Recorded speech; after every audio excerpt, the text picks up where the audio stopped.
Oh my goodness, they did it again. In the world full of podcasts, he's the undisputed heavyweight champion of hot takes, an Auburn sports homer, master of the boog, and message board legend. Get your buttons buttoned and your hats flattened because the Top Button Podcast is about to kick off. And you don't want to miss your courtside seat. Now, here's your host, Charlie Five. Yes, sir. We're back. It's another episode of the Top Button Podcast. I'm your host, Kyle Rush, a.k.a. Charlie 5, and we are ready to get after week 2 going live, all the way live. So jump in the chat and let's have some fun. Auburn did it again. I didn't think they could do it again, but they did it again. Another awesome workout video. A couple of key things that I see in it that I want to point out. Auburn has made some interesting hires, one more so a title than a hire. We're going to talk about that, and we're going to give Hoops some love as well. But let's jump right into it. I don't want to wait. I don't want you guys to wait any longer. Let's check out the newest workout vid posted from the Auburn football account from this past, I guess, Friday. Everybody doing the same thing. What separates us? How we do it. The way you do it, detail. How about how connected you are? Hey, big step, lead! Big step, lead! Keep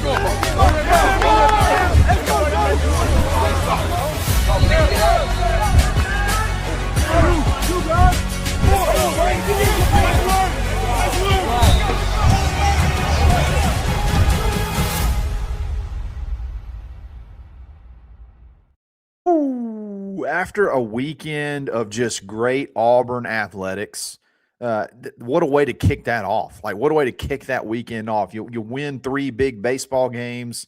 You have the big, basketball win. And I know that was posted on a Friday, but let's go ahead and get our week jacked up. Let's go ahead and get our week started off with a good Auburn football workout video. I can't get enough of these team-oriented workouts. Competing in the weight room. And I also like that we're not just simply in the weight room when we're doing these things. I like that. We're out on the indoor practice facility. We're competing, we're getting fired up. And one thing I noticed from last video to this video, there was a ton more player-driven encouragement than coach-driven encouragement. When they're on the stationary bikes, when they're pulling the sleds, you see a lot of player encouragement versus coaches encouragement. And to me, that's right off the bat a signal of team chemistry in, February 23rd. Amazing to be able to bring in that many new people, that many new folks, that many new faces, that many new personalities, and be able to create the chemistry that quickly. I agree, TK. This is all about culture building, and what way to put that into overdrive than to have a lot of these type games. When I was in high school, we did something called the Olympics, and it was all summer. Like, it was between spring football and the end of school. Okay, we had the Olympics, and it was very similar where we'd break up into squads within the team, and then we would all compete various challenges, various events. And what that did was, man, going into the summer, we were all fired up to come back because we had built that camaraderie, we had built those bonds, and then you come back and you're ready to go. I already see a lot of that happening, and it's just perfect leading right into spring football. Another thing that I've noticed, and this is in the video, and I've seen it a lot. Auburn's had quarterbacks, in my opinion, that would be considered leaders. Auburn's had some guys that are good voices. It's one thing to say things. It's one thing to be a rah-rah guy. It's one thing to just, try to have a sound bite, if you know what I'm saying. Like, you say things to sound good around a camera and things like that, like almost like a political move. It's been a while to where I feel like you've had a guy where when you say things, guys automatically respect it. It's like it automatically comes with authority. And I'm feeling that. I'm feeling that chemistry, I guess, between Byrum Brown and players. To me, this is the kind of thing that I pick up on when I see pictures. This is Byrum Brown, okay, and Sylvester Smith. Okay, Sylvester Smith's been here 3 years. Sylvester Smith could easily have a complex of sit down, shut up, you're a new guy. We do it one way, and I'm the leader here. Okay, that and I think that would maybe be justified in a lot of circles, a lot of conversations. But you look at a picture like this, okay, and I can't even see Sylvester's face, okay, but I can feel the emotion.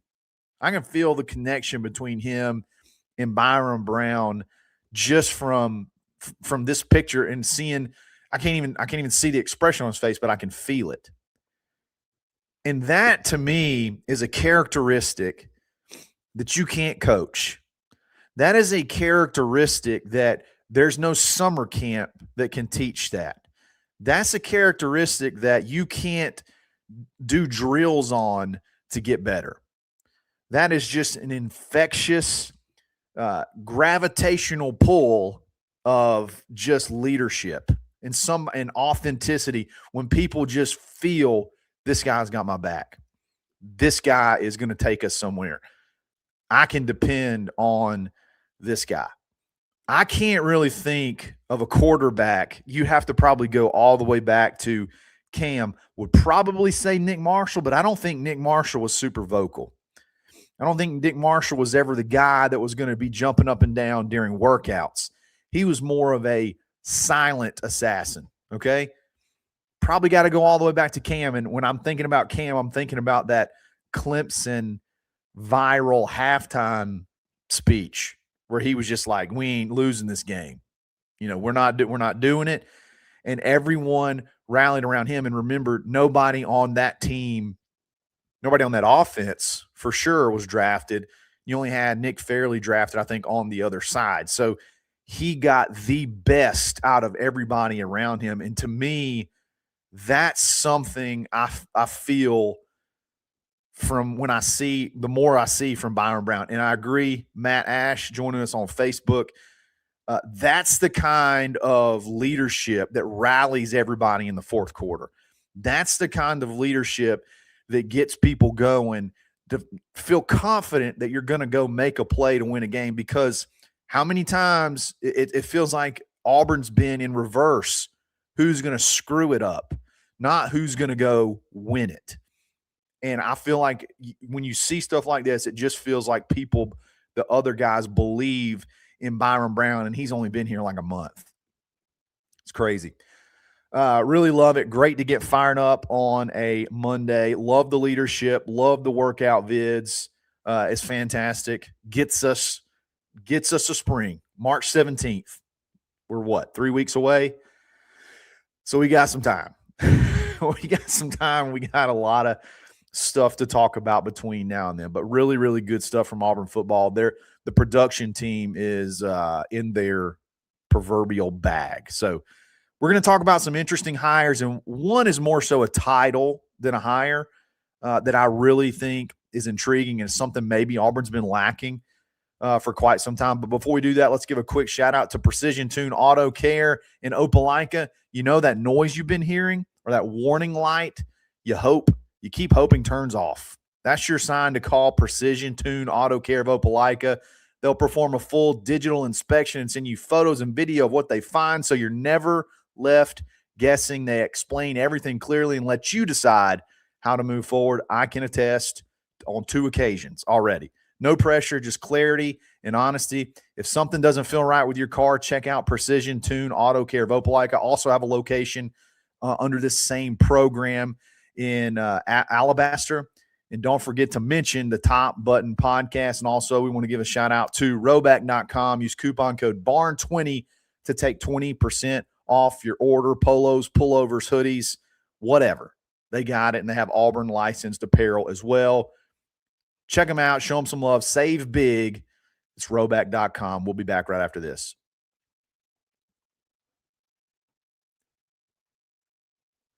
All right, the first guy we're going to talk about as far as hires go, this isn't a new hire, but it's a new title, okay? It's a new addition to an old – it's a new title addition to an old position that's been around forever and ever and ever. Play this quick video, and we're going to dive right into it. Campbell. Pass is complete. McIntyre still on his feet. Will he score? Yes, and Auburn has put the ball in the end zone for the first time in 2003. I'm Jarris McIntyre, Director of Football, as well as Alumni Relations and High School Relations. It's very important to have a strong connection with the high school coaches in the state, just because there's so many good football players and great programs in the state of Alabama. Coach Golish has a great vision, and he wanted to make it a point that the former players were involved in the program and are welcome back. We have a deep tradition in football here at Auburn, a lot of great teams, a lot of great players, and I just want to let them know that they're always welcome back, and they are loved, and they help build this place. Another missed tackle. He stays in bounds. Jarris McIntyre will go the distance. Auburn family, I'm excited to get to work and War Eagle.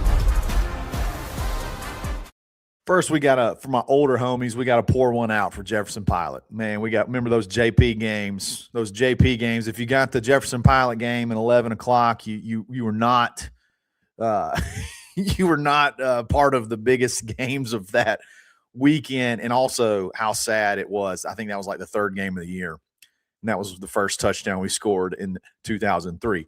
That's besides the point. Let's talk about J-Mac. Let's talk about Jarris McIntyre, Director of High School and Alumni Relations, okay?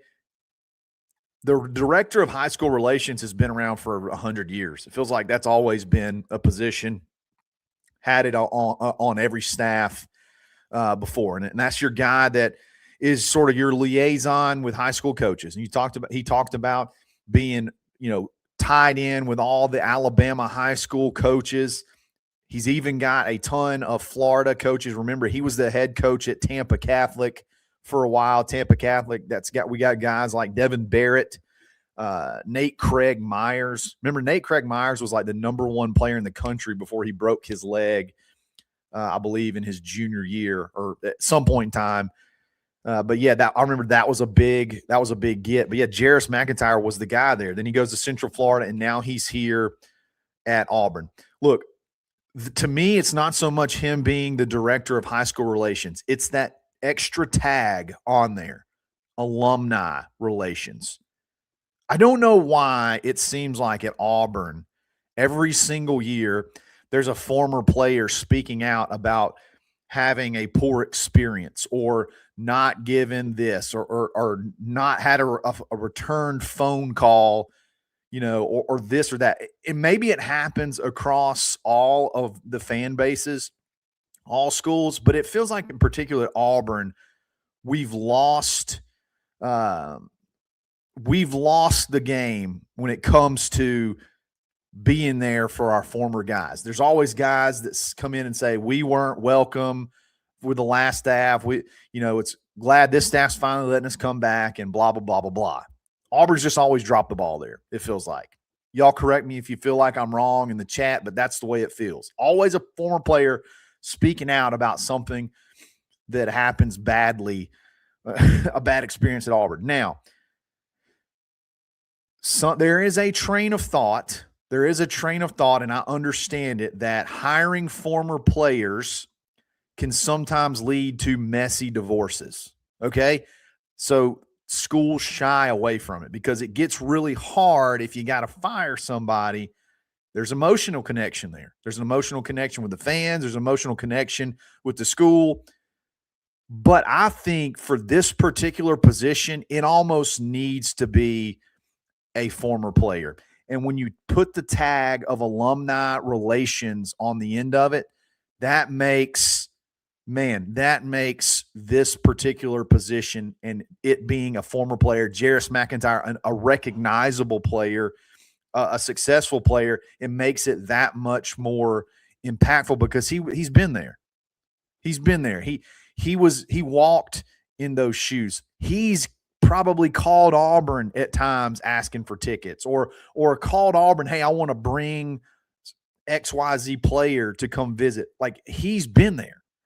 So not only do you have a guy who's been in the Auburn seat as far as a player goes, and then as an alumni, but you've got a high school coach, you've got all this packaged into one position. I don't think there could be a better fit than Jarris McIntyre for this, and I really freaking love adding that extra little responsibility of alumni relations as well. So really, really good stuff there. And then Auburn hires Chris Kapilovich. I'm going to say Kapilovich. We need a pronunciation guide, who was the past 2 years the offensive line coach at Alabama. This is not going to necessarily jump off the page at you as far as like this could be a game changer deal, but Tyler Hudanik is a really young offensive line coach, a really good young offensive line coach. But when you're young, you only know what you know, and you don't know what you don't know. And Chris Kapilovich has been an offensive line coach going all the way back to 2001. Okay, so you're talking 25 years at the collegiate level: Alabama State, Missouri State, Southern Miss, North Carolina, Colorado, most recently Michigan State before Alabama. Just, great to have that seasoned veteran right behind you as an assistant. Like, it'd be one thing if you hired this guy as your offensive line coach, but this is just an assistant offensive line coach. How poorly has offensive line performed at Auburn to the tune of costing multiple games in multiple situations over the last 2 to 3 years? It's been a ton. Now you got a seasoned veteran coming in. I know a lot of people are going to be like, oh, he killed Alabama's offensive line. Nah, DeBoer's system kills Alabama's offensive line. Being finesse kills the quote-unquote Alabama offensive line. They don't run the ball. That's because the system doesn't really lend itself to that downhill running style.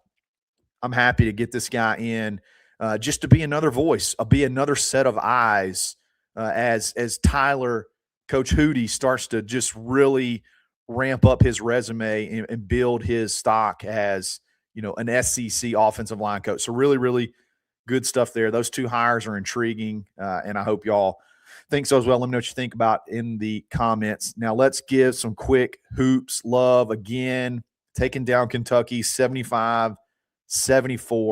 I think about the Keyshawn Murphy game, and I totally forget sometimes that he hit that three at the end, which was so freaking important. I think about all the dunks and the rebounds, 25 points, 10 rebounds, and going 6 of 6 from the line. But you forget about that hitting that big three, going 1 of 1 from three, which was so crucial that we had to have at that point in time. So that's one of the more memorable games you can think of an Auburn basketball player in a really, really long time. Auburn sits at, remember we talked about metrics. Metrics are what matter, okay? Metrics are what matter. Auburn sits at 33 in the net, okay?